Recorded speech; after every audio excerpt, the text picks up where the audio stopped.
ओरछा में रामराजा सरकार मंदिर में दर्शन के साथ ही बाबा बागेश्वर ने एकता यात्रा के पहले चरण के समापन की घोषणा तो की ही, लेकिन इसके साथ ही पंडित धीरेन्द्र शास्त्री ने एक और बड़ा ऐलान कर दिया इस मौके पर, और एक ऐसी घोषणा जो कि आज के बाद बाबा बागेश्वर की जिंदगी पूरी तरह से बदल देगी।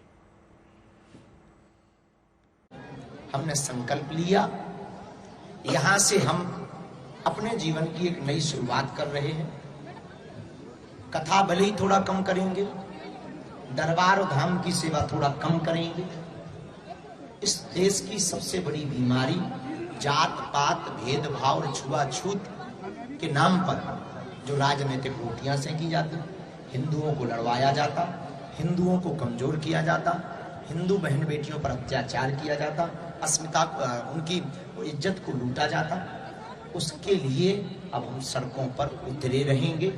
जब तक देश एक नहीं होगा, जब तक हिंदू एक नहीं होगा, जब तक भगवा ध्वज लहराएगा नहीं, जब तक हिंदू जागेगा नहीं पूर्ण रूप से, जब तक हिंदुओं के खून में कट्टर हिंदुत्व का उबाल नहीं होगा, तब तक हम इस देश के लिए आज से अपने आप को समर्पित कर रहे हैं। 9 दिनों की इस यात्रा में बाबा बागेश्वर और उनके भक्तों ने 160 किलोमीटर का सफर तय किया।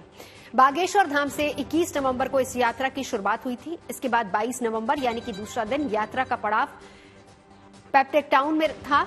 इसके बाद 23 नवंबर को यात्रा का पड़ाव मध्य प्रदेश के ही नौगांव में था और 24 नवंबर को बाबा बागेश्वर की हिंदू एकता यात्रा नौगांव से देवरी बंधा तक पहुंची।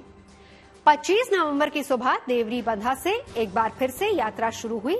शाम होने तक बाबा बागेश्वर का काफिला यूपी के मौरानीपुर पहुंचा, जहां से 26 नवंबर को हजारों भक्तों के साथ बाबा बागेश्वर घुघसी के लिए निकले। 27 नवंबर को साधु संतों और भक्तों की ये विशाल यात्रा निवाड़ी पहुंची। इसके बाद बाबा बागेश्वर का काफिला 28 नवंबर की शाम तक ओरछा तिगड़ा पहुंचा, जहां से आज सुबह कुछ किलोमीटर का सफर तय करके ओरछा के राम राजा मंदिर में पूजा अर्चना के साथ एकता यात्रा का समापन हुआ। जात पात की करो विदाई, हम सब हिंदू, हम सब हिंदू, हम सब हिंदू। जात पात की करो विदाई, हम सब हिंदू भाई भाई।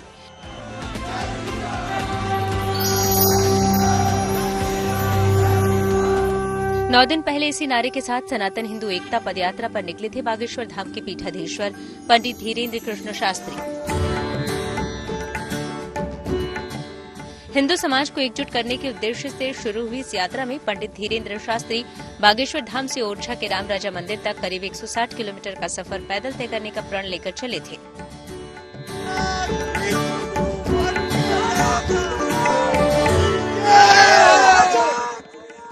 इस यात्रा में उनके साथ हजारों की संख्या में अनुयायी साथ चले थे। बाबा बागेश्वर की पदयात्रा में शामिल होने के लिए देश के कोने कोने से लोग पहुंचे हैं।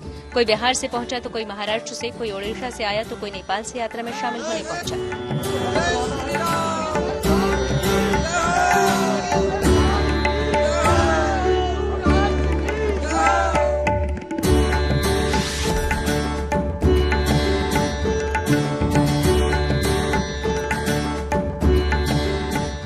बागेश्वर धाम के पीठाधीश्वर पंडित धीरेन्द्र कृष्ण शास्त्री हिंदू एकता यात्रा निकाल रहे हैं और इसमें सनातन धर्म के कई अलग अलग रंग देखने को मिल रहे हैं। एक तरीके से कहा जाए तो एक मिनी कुंभ का नजारा जो है वो बागेश्वर धाम में देखने को मिल रहा है, क्योंकि कुंभ में भी अलग अलग अखाड़ों से लोग आते हैं, संत महाराज आते हैं। बागेश्वर धाम की छत पर तिरंगा फहराने और राष्ट्रगान के बाद हनुमान चालीसा के सामूहिक पाठ के साथ 21 नवंबर की दोपहर को छतरपुर के बागेश्वर धाम से यात्रा का श्री गणेश हुआ।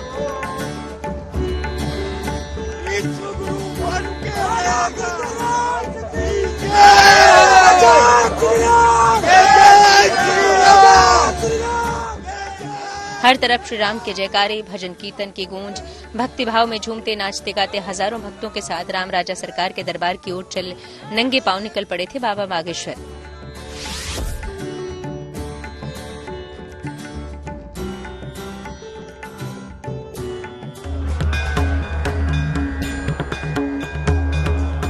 यात्रा के दूसरे दिन यानी 22 नवंबर को एकता यात्रा का पड़ाव छतरपुर के ही पेप टाउन में होना था। यात्रा जैसे जैसे आगे बढ़ती जा रही थी, लोग जुड़ते जा रहे थे। काफिला बड़ा हो रहा था। पदयात्रा में नौजवान, बच्चे, बुजुर्गों के साथ साथ साधु संत भी शामिल हो रहे थे। यात्रा के दूसरे दिन हनुमानगढ़ी के महंत राजूदास धीरेन्द्र शास्त्री का साथ देने पहुंचे। हम सब हिंदू भाई भाई, जात पात की करो विदाई, हम सब हिंदू भाई भाई।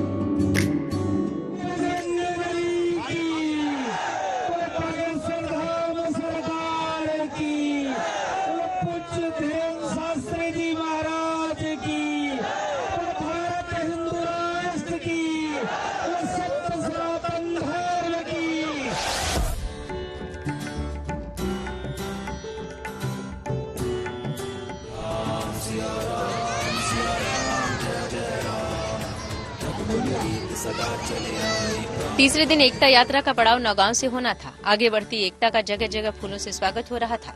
धीरेन्द्र शास्त्री की ये यात्रा जहां से भी गुजरती, श्रद्धालु बाबा बागेश्वर के दर्शन के लिए उमड़ रहे थे।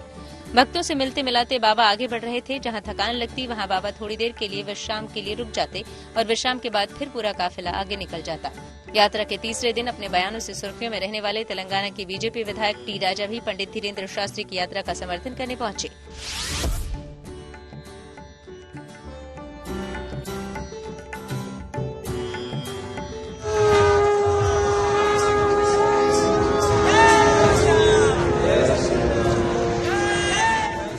चौथे दिन की यात्रा नौगांव से शुरू होकर 22 किलोमीटर बाद देवरी गांव के पास पहुंची। पहले 3 दिन जहां भक्तों का हुजूम धीरेन्द्र शास्त्री की यात्रा में उमड़ा, तो वहीं चौथे दिन ये यात्रा किसी उत्सव में तब्दील हो गई। सड़कों के चारों तरफ जनसैलाब, हाथों में भगवा झंडे और मन में गजब का उत्साह। 4 दिन की यात्रा में लगभग 82 किलोमीटर चलने के बाद भी भक्तों का उत्साह ज्यों का त्यों बना रहा।